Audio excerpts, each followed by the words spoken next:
Unprecedented floods, never-ending droughts, continuous ice melting, destructive tornadoes.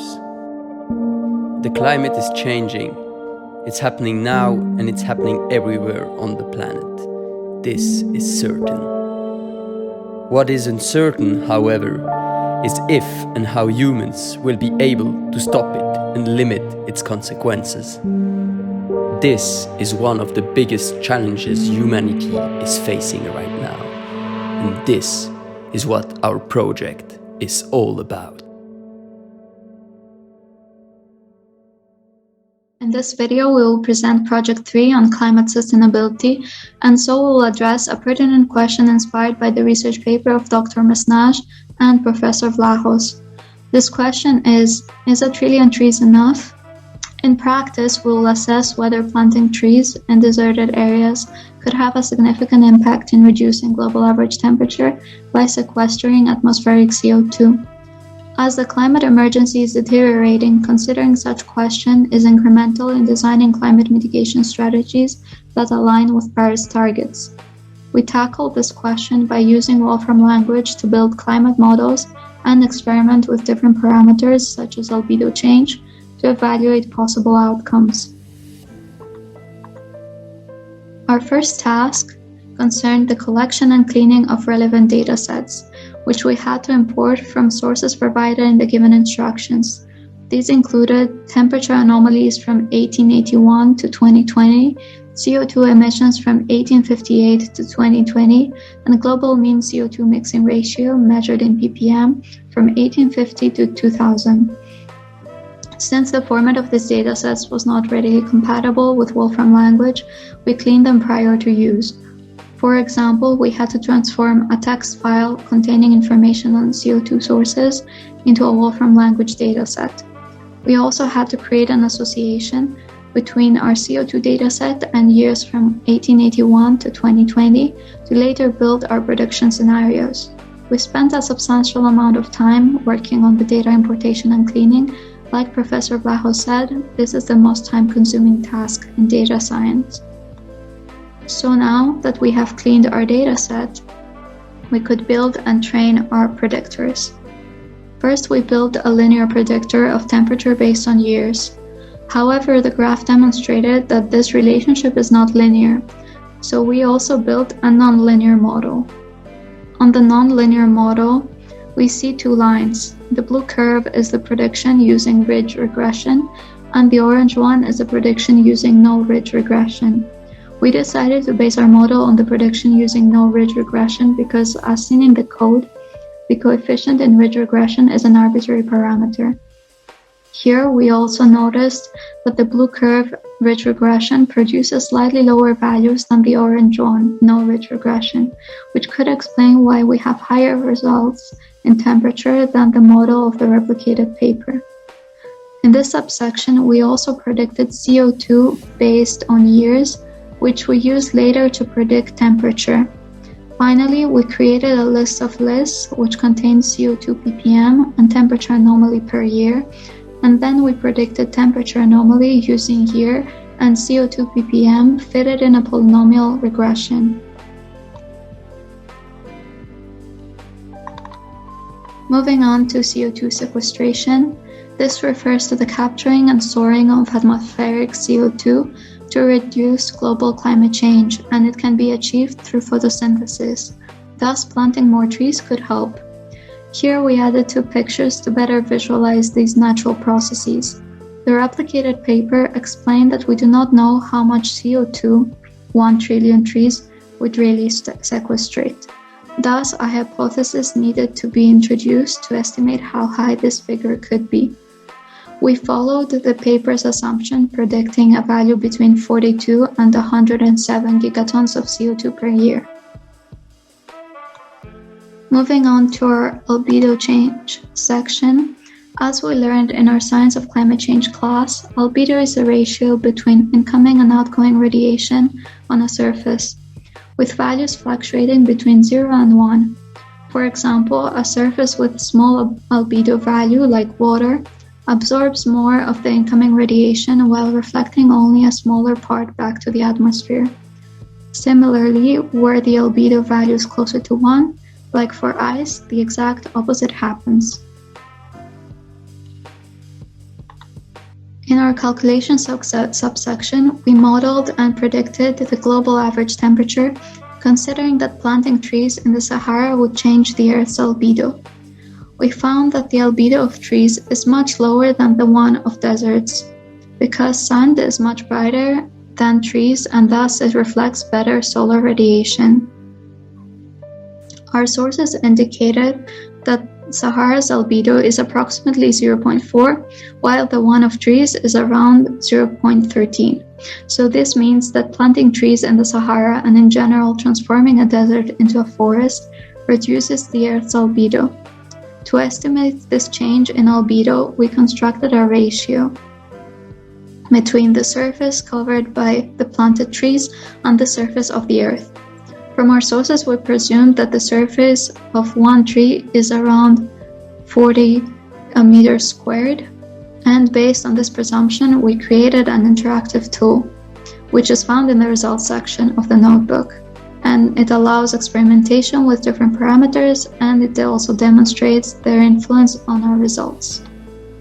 Moving on to our manipulator, we constructed a dynamic manipulator that allows to change the number of trees, their size, and the region where they are planted to estimate the Earth's albedo and temperature change.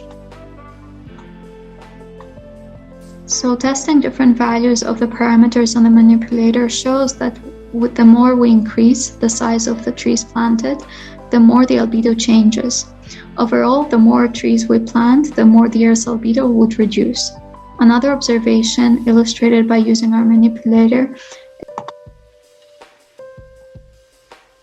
is that when trees are planted in another location other than the desert with an albedo equal to the Earth's average, which is 0.3, the albedo and temperature changes are smaller. Finally, we also noticed that it is impossible to plant 1 trillion trees of 40 meters squared in the 9.2 million kilometers squared area of the Sahara. Thus, the tree size should either be limited to 9.2 meters squared, or it should be considered that trees can be planted elsewhere than in the Sahara. For this purpose, Professor Vlachos advised us to choose the second option, which is why we included this location functionality in our manipulator. So after preparing all of our data, we built the 4 prediction scenarios mentioned in the paper and the one we wanted to create to document the albedo change. For scenario 1, we assumed emissions of a continuous gas by 2050. In scenario 2, we made the hypothesis of a reduction in gas emissions by 2050 to 69% compared to current emissions. In scenario 3, we assumed net zero by 2050. And in scenario 4, we looked at how much we must decrease gas emissions to remain under 1.5 degrees Celsius, considering a confidence interval.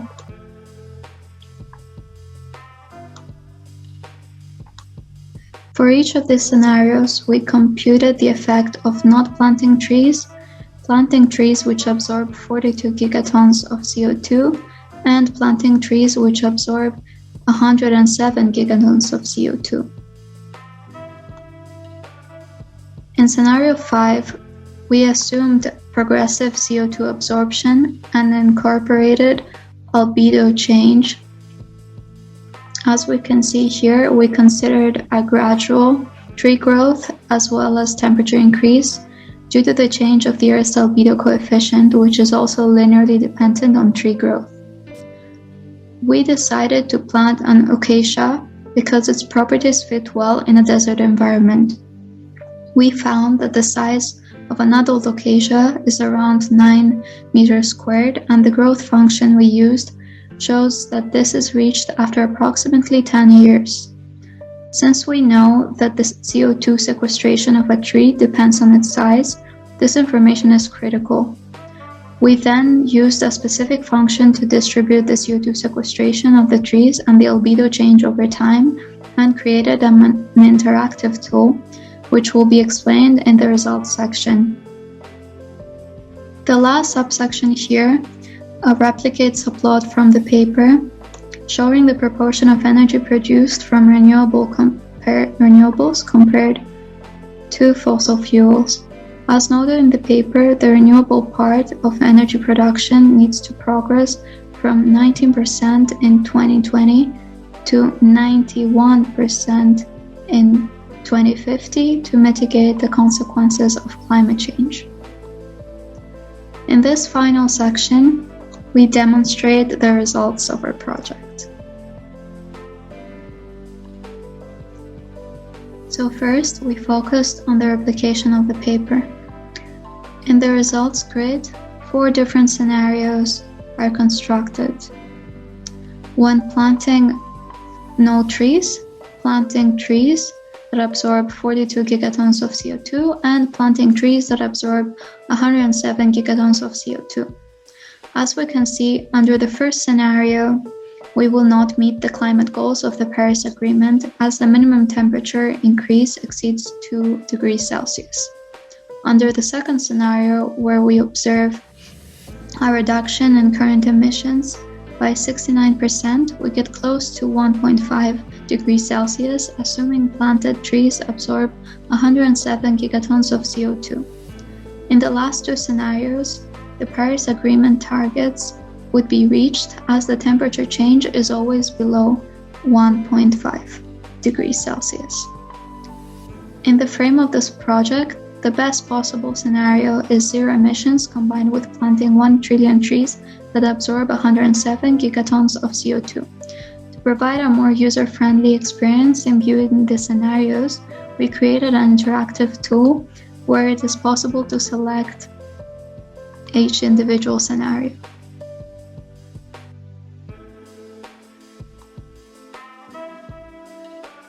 So finally, as mentioned in the previous section, we built a manipulator for scenario 5, which accounts for tree growth as well as the change of the Earth's albedo, where both elements linearly depend on the growth function of trees. So here, you can choose between 2 scenarios: no CO2 reduction or net zero by 2020. And it is possible to change the number of trees, the tree size as well, and greenhouse gas absorption per tree to observe their influence on the outcome. If you would like to see the values of what you're changing, you must click on the small plus here, which is on the right of the slider. We also added a reset button, which allows you to get back to the original settings using the base settings we created, which are planted 1 trillion trees, 9 meters squared acacias that absorb 22 gigatons of CO2. We concluded that in a scenario with a continuous increase of CO2 emissions, the Paris goals would not be met. However, when combining the planting of these trees with a zero emission scenario, then we get a maximum temperature increase of 1 degree Celsius. Nevertheless, the results of our model should be interpreted with caution as they rely on specific assumptions, which may not reflect accurately the bigger picture.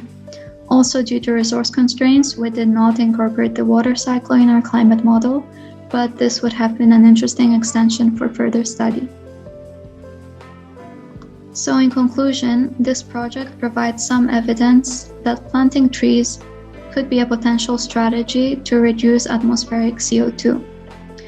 Further research, though, suggests that although planting trees could offset current CO2 emissions and draw out those lingering for decades in the atmosphere, it only works if forests are preserved. But due to wildfires, land clearing, and plantation degradation, which have exacerbated dramatically over the past years, forests may flip from carbon sponges to carbon sources by 2050. Thus, planting 1 trillion trees might only be a quick fix, a first line of defense. And as 862 kilometers squared of forested land are required to capture 1 million tons of CO2, it might not be the most practical solution to combat rising emissions. So, the key takeaway of our result is that with a continuous increase of CO2 emissions, it will not be possible to stay in line with the Paris Agreement.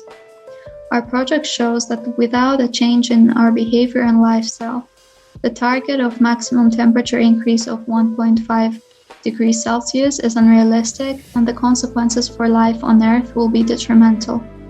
Overall, more research into this topic may be required to reach more conclusive results on the long-term effects of planting trees on our climate system and provide possible outcomes for analysis to improve further policy making in the future.